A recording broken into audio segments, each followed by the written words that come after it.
previously, I've been a bit of a snob when it comes to the front-engine four-cylinder Porsches. If it wasn't a 944 turbo, I just wasn't interested. Those, I felt, are special.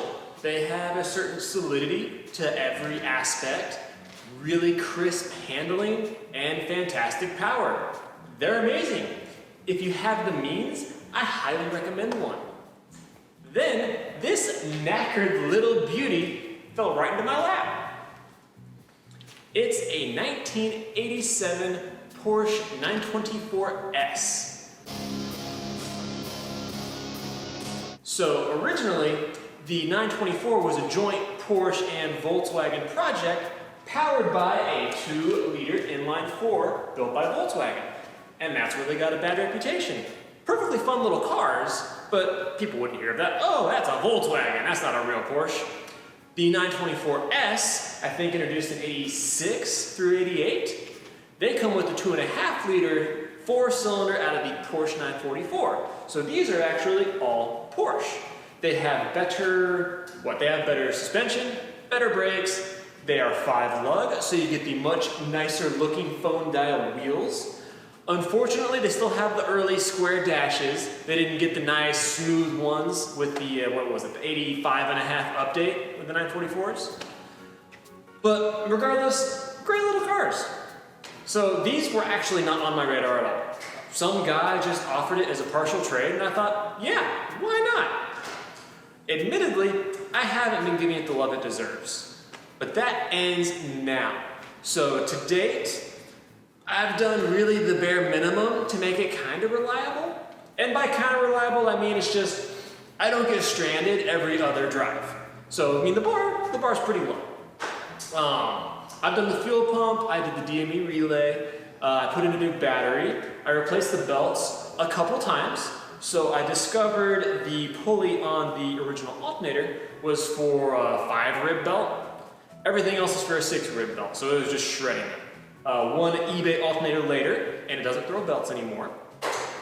Let's see. I replaced the hardware for the funky little belt tensioners underneath. There's 2 of those, they're really odd. You just spin them like this, and there's little lock nuts on either end. It's weird. But I haven't been stranded in a while now. I don't necessarily have a clear direction on where I want to go with it. On one hand, I really like the idea of making it the best 924 it can be. On the other hand, I really like the idea of doing a mild safari build. And I mean, if I go that route, I'm gonna go non-destructive. So anything I do would be reversible. I can't feel good about, messing something up. So we'll see. Very next steps are going to be bringing it up to date on maintenance. Okay? I haven't even changed the oil, so it needs a bit.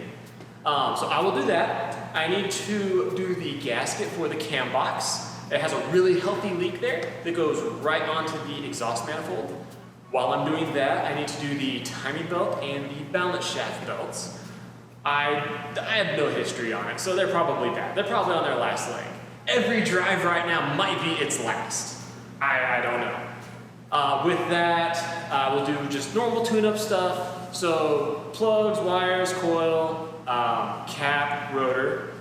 I need to look at the brakes, probably rebuild the calipers. The front right is just, it's oddly easy to lock up, and obviously that's not right. So yeah, we'll see. Safari style itself though, it seems fun and it seems very easily accessible.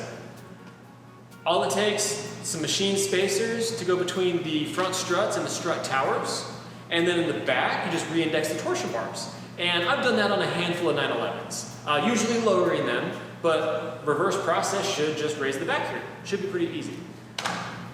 Let's see. Other than that, I am really liking the idea of getting the phone dials powder coated like a Countach bronze. I think that would look really good with the guards gray. Then some white meatballs on either side. Probably a logo. I think that's a good idea. And then we'll just see how I feel. Well, I am going to get some parts on order. I will see you guys back here soon.